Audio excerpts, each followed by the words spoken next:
Hi, I am the £1,000 Pig, and this is Free Game, Free Review, where I review a game which is free, and you decide whether to try it or not. This time I'm looking at Hawken, a first-person shooter mech team game, though I should warn you that this game is currently in beta. In this game you play as a mech, and there are other mechs, on the enemy team as well as your team. There are no dudes running around and jumping around the place like Titanfall, though it does feel like you're playing as one of those mechs. Both with the size comparison and the boosters you get, which the boosters make it feel like you're playing an Armored Core game as well. You can use them to go side to side quickly, straight up, but you can also take fall damage. So the combat isn't too one-dimensional. But this is free, so of course there's a few ways to con you out of your money. There are two forms of currency in this. The red currency is the one which is real money only, while the blue currency is a currency which you can earn through playing the game. But of course you can't buy everything with that currency, such as cosmetic items, which you have to pay real money for each of those things. The default mech is pretty crappy. There's not much customization in the game or cosmetics. Look at this. It looks like a TV. You can name it, thankfully. I named my Hyundai. This one, it just looks like a big old TV, which you can change the colour of it, which I will do, and that's it. That's all you can do. You could go into here, you can make it a certain pattern. Why is pink always the most expensive in games? Come on. See, there's a bunch of different patterns you can use. You can also change the saturation and the scale of them, which changes it a little bit. But all these customizations cost you real money. You can't buy them with in-game experience, no matter how much you play. Some people don't really care about the customization in free games, but the options should be there, and just that having that incentive to play more, to earn more for a free-to-play game, if it's not there, then it's missing out on a lot of potential. You can buy different chassis parts, such as this is the arms, makes my mech look a bit built. There's feet, I can change the feet. There's legs, and there's of course a cockpit which you can go totally insane with. It's interesting that as you level up you also unlock some mech parts, which are only cosmetic of course, but I don't believe they will allow you to unlock every single chassis part just by leveling up all the mechs in the game. On the right hand side you can see that there's emotes. I'll go through them. I do like the running mech. The rooster. It's in the bag. Of course, mechs do teabag in this game. It's quite nice, but that does cost money. And this is the default one. It's just a bow. There are emotes in the game, which kind of like Counter-Strike's emotes, sprays. There's a few of them. I use this one, default one. Run piggy run. Thankfully these are all free. Yes, they are all free. But you do have to refill them, which can cost you a bit. There are thrusters go away, piggy. There are thrusters in the game, which you do have default ones, but you can change that, and you can get some pretty crazy ones, which is just cosmetic. There's also repair drones in the game, so you can change your repair drone and get 4, for example, like this, instead of just 1. Or you can get just 3 mechs, not mechs, 3 repair drones. It's kind of cool, but yeah. Now if you go back, you can also go to the cockpit. The cockpit is quite a cool idea. You can change your crosshairs and your secondary crosshairs, but I think the default is fine. You can also put in decorations. As you can see, I bought one. I bought noodles, because, you know, why not? What's wrong with noodles? The noodles actually bounces. It actually bounces in-game, which is kind of cool. It doesn't fall off though. You'd think noodles resting on the edge like that would fall off while in a big mech combat game, but it doesn't. Other decorations, big puffer fish there, and extinguisher. This stuff mainly gets in your way.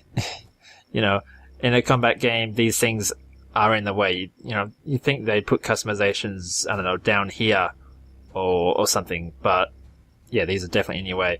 And of course, the cockpits are different for each mech. The graphics are average. Compared to the other two games I've reviewed, they're average. The level design is fine. But what's really impressive is the art style of this game. You just look around the levels, look in the view distance, look up in the sky, you see stuff flying around. Of course, with the siege mode and the missile or so, it's just that kind of attention just to the art, which just makes the levels so much more immersive. That is just, it's really impressive. There's a reason why this game likes to advertise itself with its screenshots without all the HUD on it. Look at the background, look at that art, the detail of the levels, it's amazing. There is a decent variety of mechs in this game. There's a bunch of different classes, which I found really strange. There is Assault, which is what you start off with. There's Suppressor, which I guess is kind of like the big support guy with a huge heavy machine gun.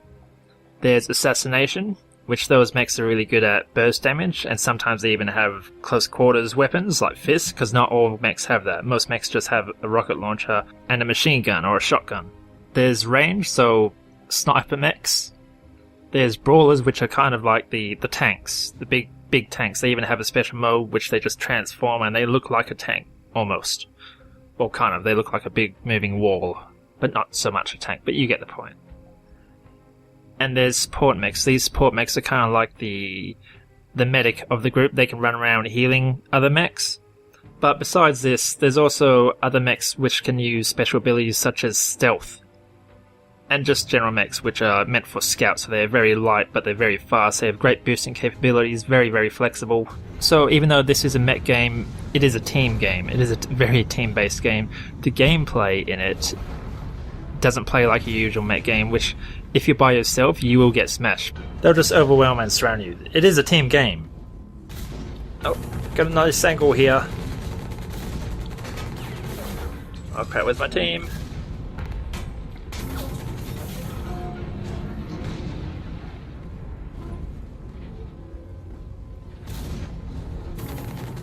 Damn.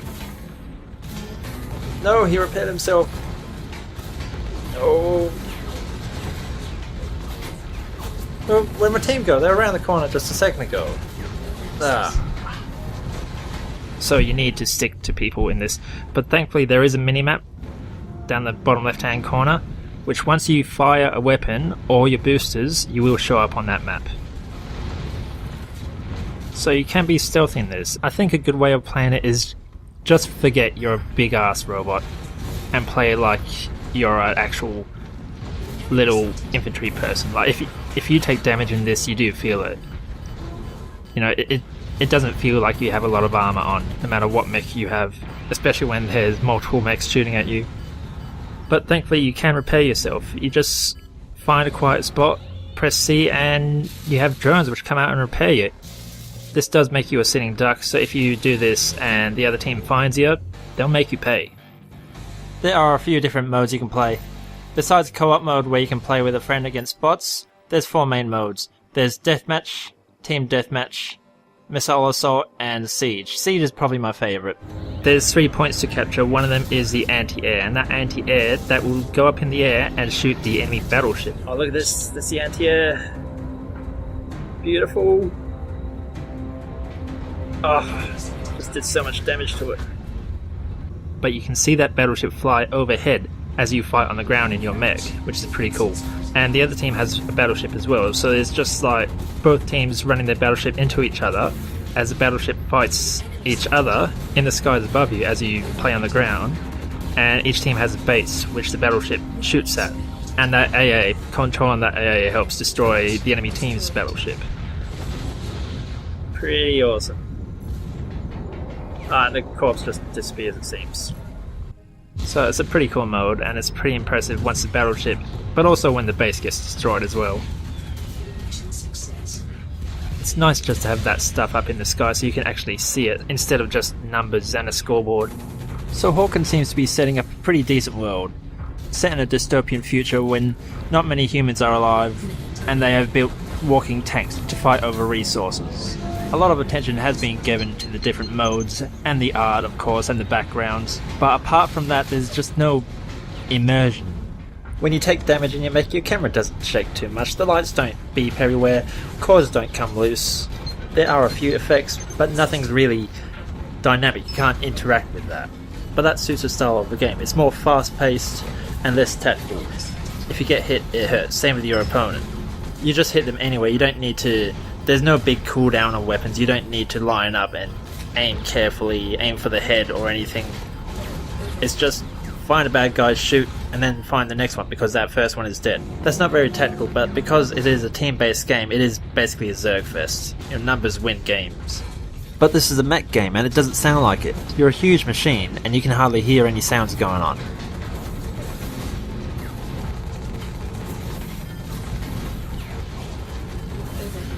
You can hardly hear them, you can hardly hear the explosions, and even when you jump or you land on the floor after a big jump, you don't feel that mech bouncing around everywhere, which it would, and sound effects would really help with that. But if you like this kind of game, this kind of fast-paced mech first-person shooter, then you can download it. I'll put a link in the description for you, and if you'd like to see any other free reviews, then post in the comments and let me know, and I'll see you next time.